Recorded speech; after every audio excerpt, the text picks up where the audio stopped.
Turk plays with his left hand.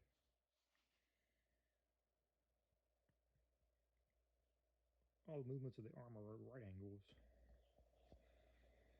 In this manner, the hand, which is gloved and bent in a natural way, being brought directly upon the piece, above the piece to be moved, descends finally upon it, the fingers receiving it in most cases without difficulty. Occasionally, however, when the piece is not precisely in its proper situation, then the automaton fails in its attempt to seizing it.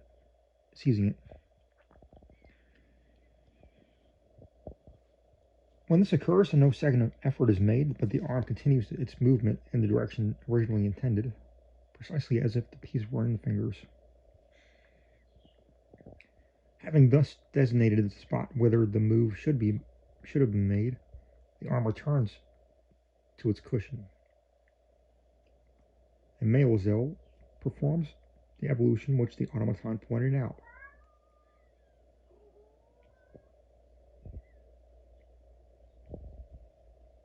At every movement of the figure, machinery is heard in motion.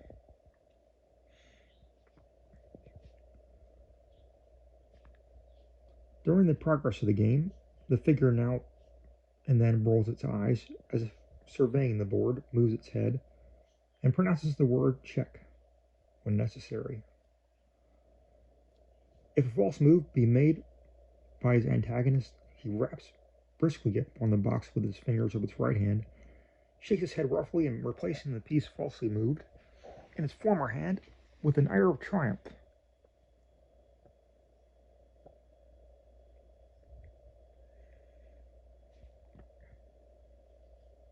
In his former situation, assumes the next move himself. Upon beating the game, he waves his hand in an air of triumph, looks around complacently upon the spectators, and drawing his left arm farther back than usual, suffers his fingers alone to rest upon the cushion.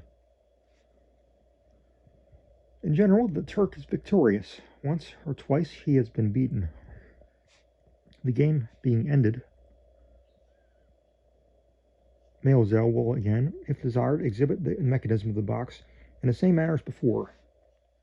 The machine is then rolled back and a curtain hides it from view of the company. There have been many attempts at solving the mystery of the automaton. The most general opinion is in relation to it, an opinion not too infrequently adopted by men who should have known better, was, as we have before said, that no immediate human agency was employed.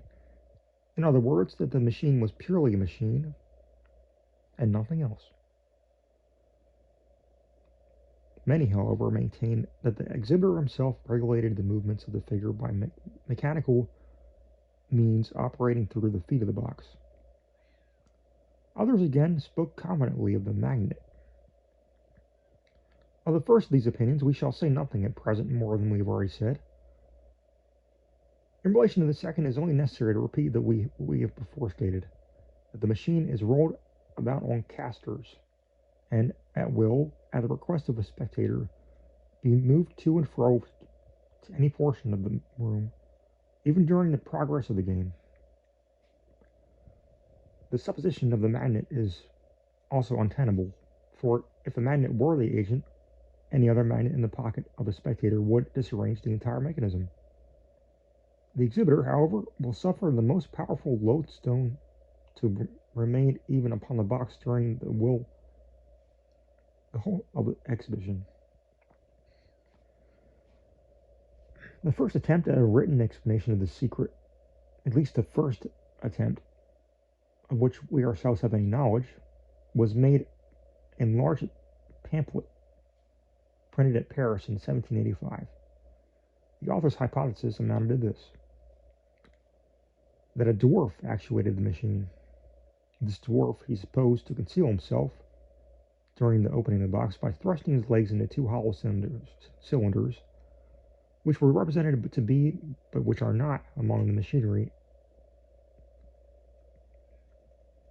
in the cupboard number 1, while his body was out of the box entirely and covered by the drapery of the Turk.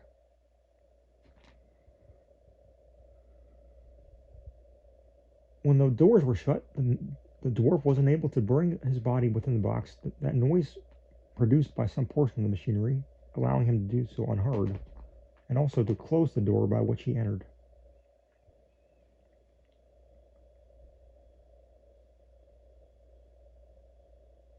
The interior of the automaton being then exhibited and no person discovered,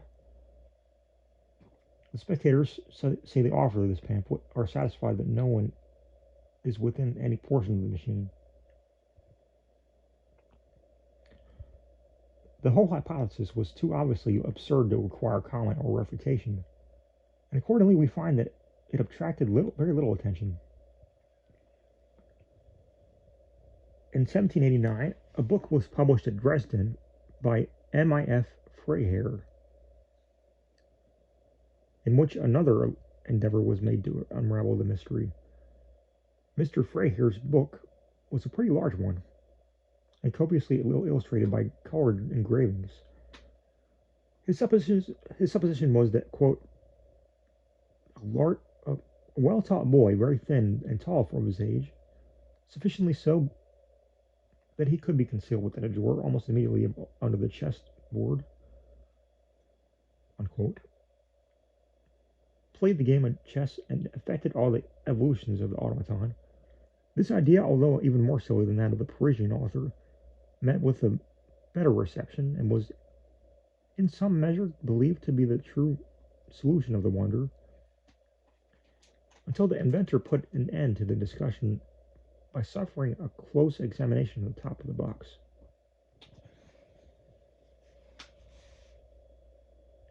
These bizarre attempts at explanation were followed by others equally bizarre. Of late years, however, an anonymous writer, by the course of reasoning, exceedingly unphilosophical, has contrived to blunder upon a plausible solution, although we cannot consider it altogether the true one. His essay was first published in a Baltimore weekly paper, was illustrated by cuts, and was first entitled, quote, An Attempt to Analyze the Automaton Chess Player of M. Maelzel, unquote. This essay was supposed to have been the original of the pamphlet to which Sir David Brewster alludes in his Letters on Natural Magic, which he has no hesitation in declaring a thorough and satisfactory explanation. The results of the analysis are undoubtedly in the main just, but we can only account for Brewster's pronouncing of the essay a thorough and satisfactory explanation by supposing him to have bestowed upon it a very cursory and inattentive perusal. In the compendium of the essay made use of in the Letters on Natural Magic, it is quite impossible to arrive at any distinct conclusion in regard to the adequacy or inadequacy of the analysis on account of the gross misarrangement and deficiency of the letters of reference employed. The same fault is to be found in the quote, attempt, etc., as we originally saw it. The solution consists in a series of minute explanations, accompanied by woodcuts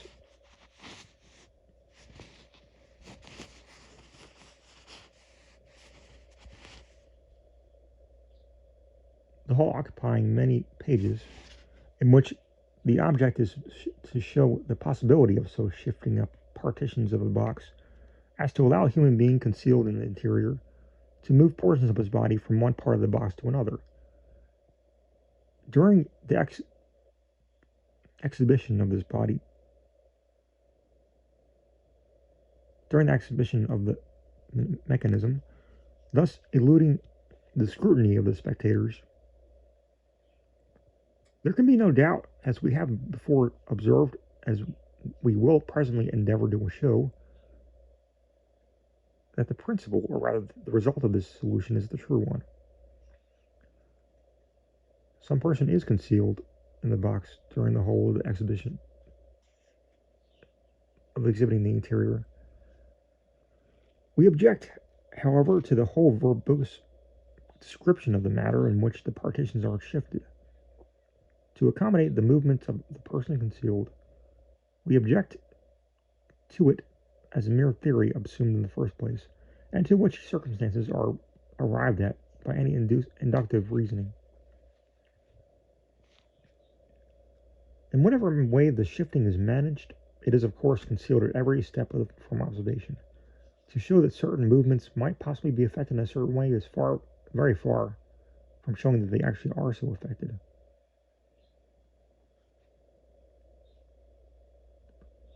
There may be an infinity of other methods by which the same results may be obtained. The probability of the one assumed proving the correct one is then as unity to infinity. But in reality, this particular point, the shifting of the partitions, is of no consequence whatever. It was altogether unnecessary to devote 7 or 8 pages for the purpose of proving what no one in his senses would deny, viz., that the wonderful mechanical genius of Baron Kempelen could invent necessary means for shutting a door or slipping aside a panel, with the human agents too at his service in an actual contact with the panel or the door, and the whole operation is carried as the author of the essay himself shows, and as we shall attempt to observe, to show more fully hereafter. Entirely out of reach of the observation of the spectators. In attempting an explanation of the automaton, we will, in the first place, endeavor to show how its operations are effected, and afterward describe as briefly as possible the nature of the observations from which we have deduced our result. It will be necessary to a proper understanding of the subject that we repeat here in a few words the routine adopted by the exhibitor in disclosing the interior of the box, a routine from which he never deviates in any material particular. In of the box,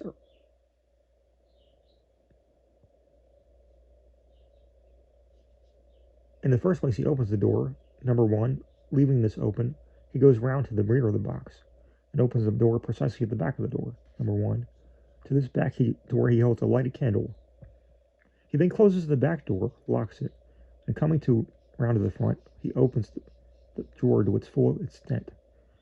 This done, he opens the doors number 2 and 3, the folding doors, and displays the interior of the main compartment.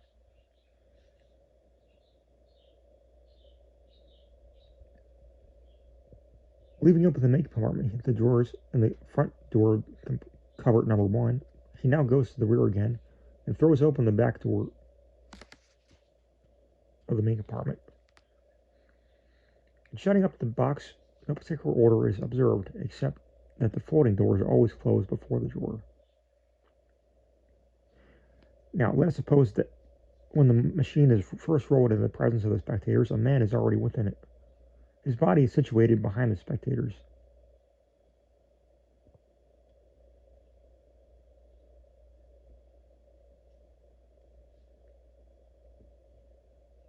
His body is situated behind the dense machinery in cupboard number 1, the rear portion of which machinery is so contrived as to sleep en masse from the main compartment of the cupboard number 1, as occasion may require,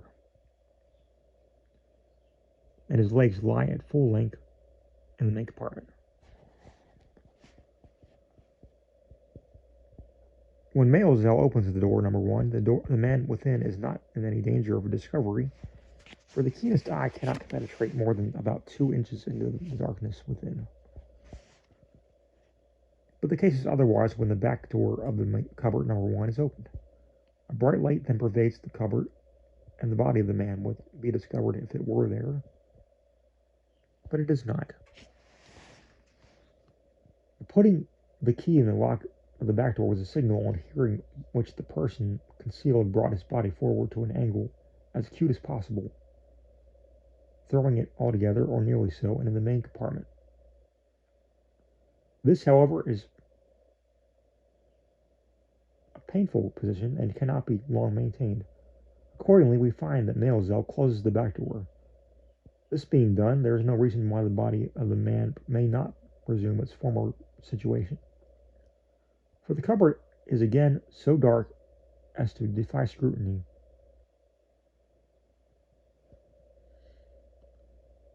The drawer is now open, and the legs of the person within drop down behind it in the space so formerly occupied. There is consequently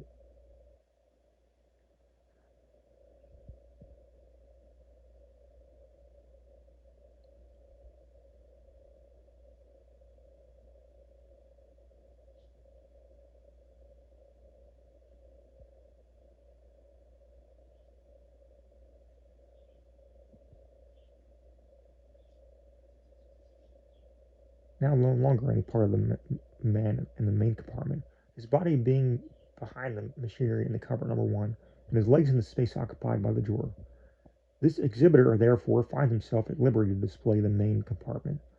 This he does, opening both its back and front doors, and no person is discovered. The spectators are now satisfied that the whole of the box is exposed to view, and exposed to all the portions of it at one and at the same time.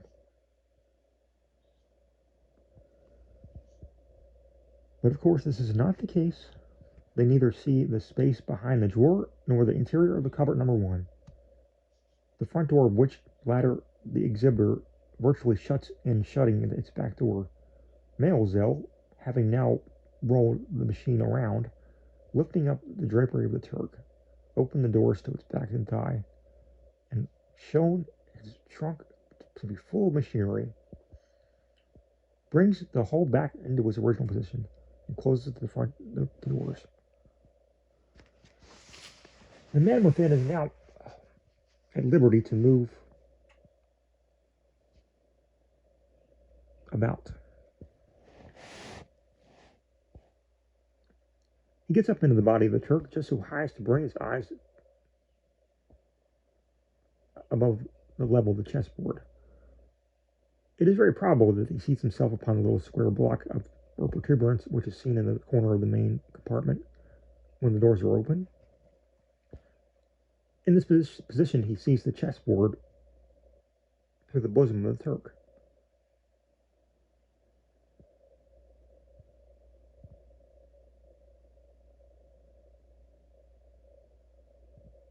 Which is of gauze.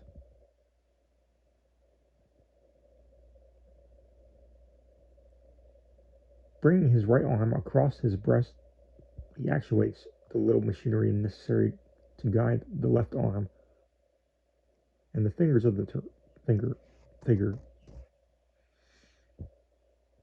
This machinery is situated just beneath the left shoulder of the Turk and is consequently easily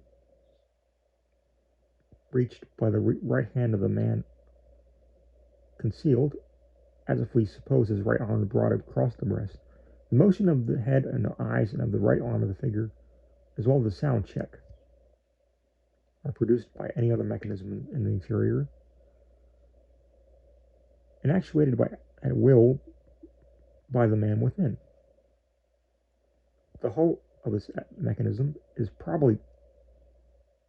most probably contained within the little cupboard of about 6 inches in breadth, partitioned off at the spectator's right of the main compartment.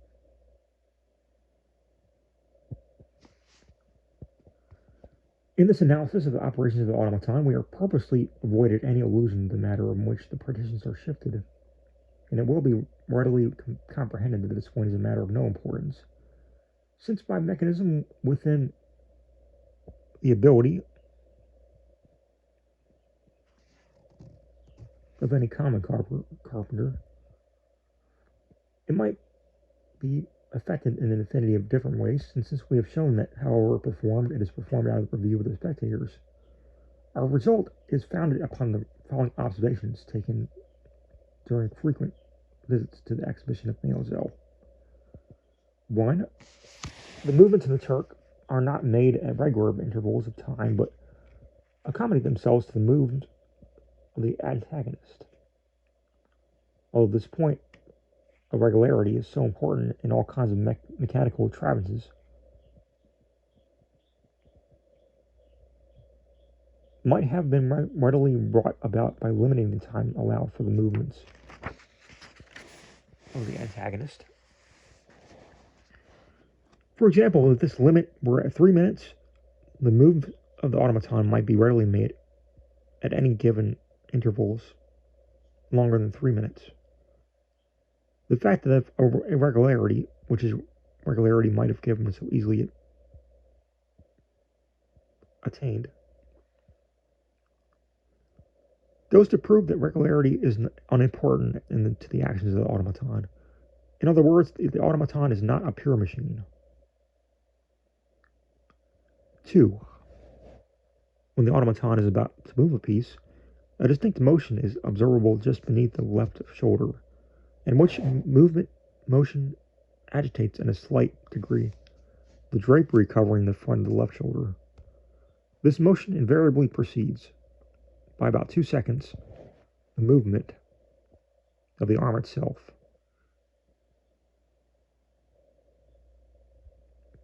And the arm never, in any instance, moves without this preparatory motion in the shoulder. Now let the antagonist move a piece, and let the corresponding move be made by Maelzel as usual upon the port of the automaton. Then let the antagonist narrowly watch the automaton until he detected the preparatory motion in the shoulder. Immediately upon detecting this motion, before the arm itself begins to move, let him withdraw his piece, as if perceiving an error in his maneuver. It will then be seen that the movement of the arm, which in all other cases immediately succeeds the motion in the shoulder, is withheld, is not made, although Maelzel has not yet performed, on the board of the automaton, any move corresponding to the withdrawal of the antagonist.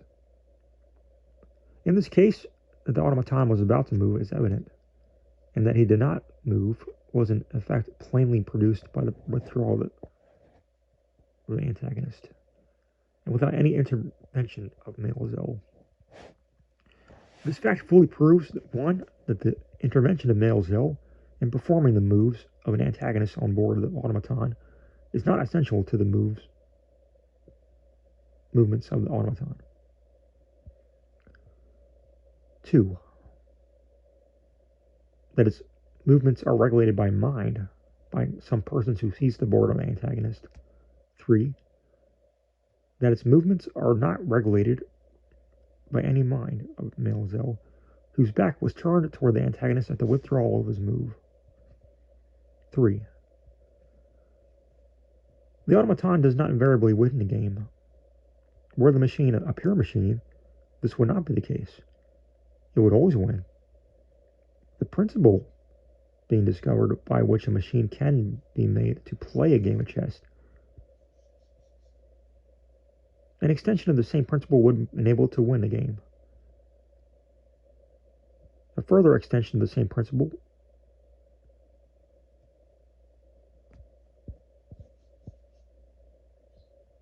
would enable it to win all games. That is, to beat any possible game of an antagonist.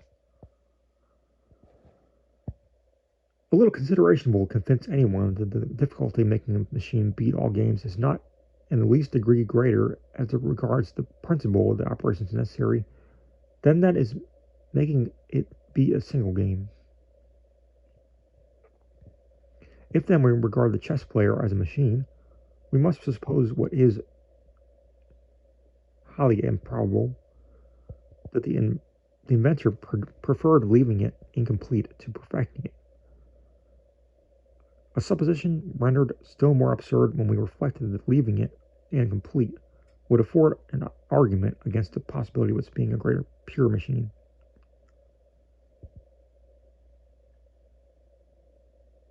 The very argument we now adduce.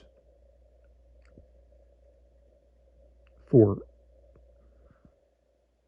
When the situation in the game is difficult or complex, we never perceive the Turk either shake his head or roll his eyes. It is only when his next move is obvious, or when the game is so circumstanced, that to a man in the automaton's place there would be no necessity for reflection. Now, these peculiar movements of the head and the eyes are movements customary with the persons engaged in meditation. And the ingenious Baron Kempelin would have adapted these movements, were the machine a pure machine, to occasions proper for their display. That is to say,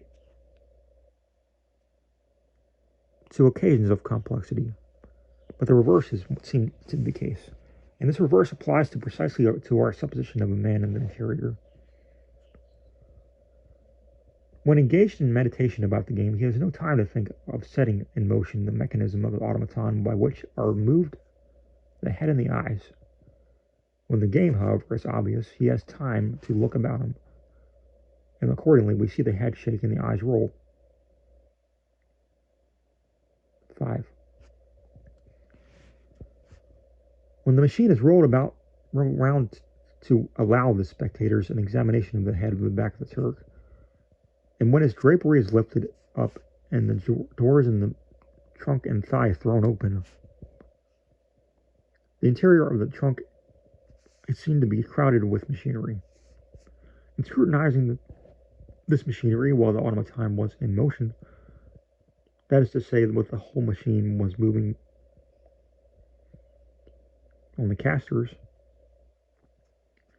it appeared to us that the certain portions of the mechanism changed their shape and position in a degree too great to be accounted for by the simple laws of perspective.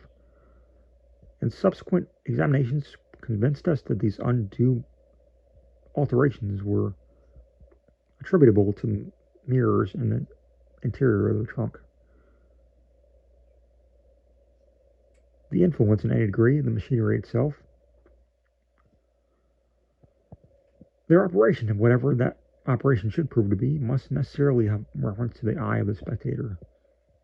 We at once concluded that these mirrors were so placed to multiply to the vision were some few pieces of machinery within the trunk as to give it the appearance of being crowded with mechanism. Now the direct inference from this is that the machine is not a pure machine. For if it were, the inventor, so far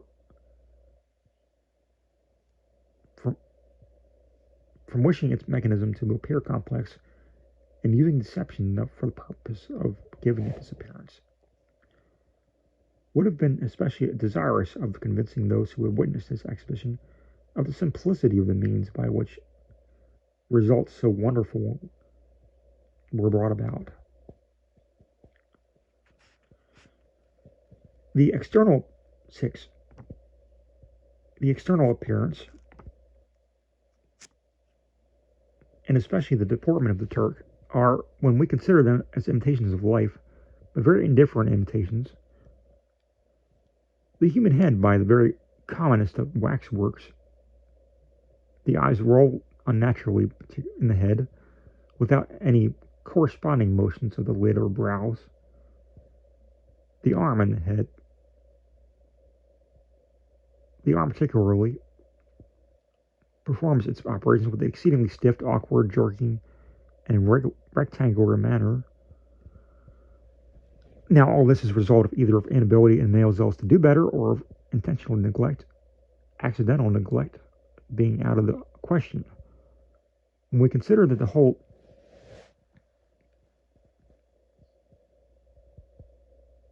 time of the ingenious proprietor is occupied in the improvement of his machines, most assuredly we must not refer the unlifelike appearances to inability, for all the rest of Maelzel's automata are evidence of his full ability to copy the notions and peculiarities of life with the most wonderful exactitude. The rope dancers, for example, are inimitable. When the clown laughs, his lips, his eyes, his brows, his eyelids, indeed, all the features of his countenance are imbued with their appropriate expressions. In both him and his companion, every gesture is so entirely easy and free from the semblance of artificiality that were it not for the diminutiveness of their size and the fact that they were being passed from one spectator to another previous to their persons, that these wooden automata were not living creatures. We cannot, therefore, doubt Mr. Maelzel's ability, and we must necessarily suppose that he intentionally suffered his chess player to remain the same artificial and unnatural figure which Baron Kempelen, no doubt also through design, originally made it. What this design was, it is not difficult to conceive.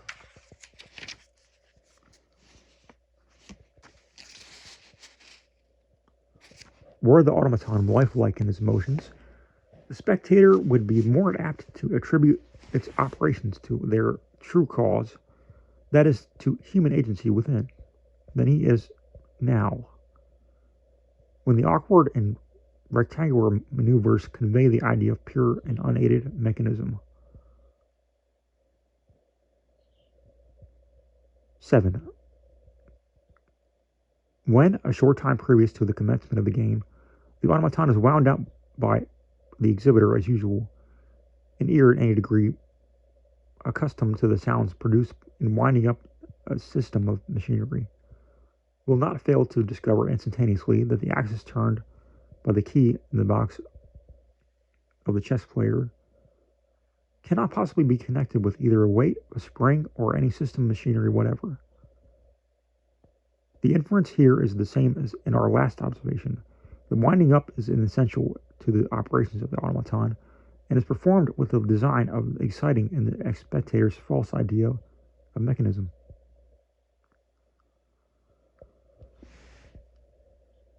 8. When the question is demanded explicitly of Maelzel, is the automaton a pure machine or not? His reply is invariably the same. I will say nothing about it. Now the notoriety of the automaton and the great curiosity it has everywhere excited are owing most especially to the prevailing opinion that it is a pure machine, than to any other circumstance. Of course, then, it is the interest of the proprietor to represent as a pure machine. But what more obvious and more effectual method could there be of impressing